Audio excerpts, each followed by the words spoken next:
बच्ची मेरी 15 साल दी मेरे नाल जुल्म ज़्यादती कर गया शहजाद अहमद वालदा असलम ते मैं मेडिकल करा लिया FIR करा ली। उस तो बाद कोई मेरी हेल्प पुलिस नहीं कर रही।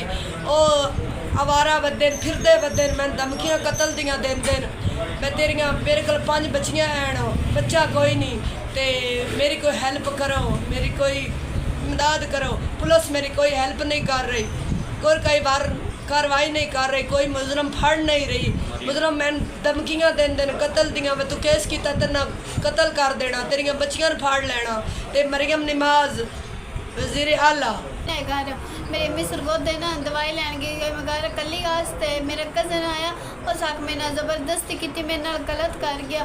ते मरियम नमाज तुसी खुद औरत हो, तुसी एक औरत की बेटी हो, थाने इतना हया हो से गया कि तुसी मेरा इंसाफ कर सको, मेरा इंसाफ कर लो। मेरी अम्मी धिक्के लेंदे वदे ना साढ़े कोल भाई कोई नहीं, असीं 5 भैणां ते साडा इंसाफ करो।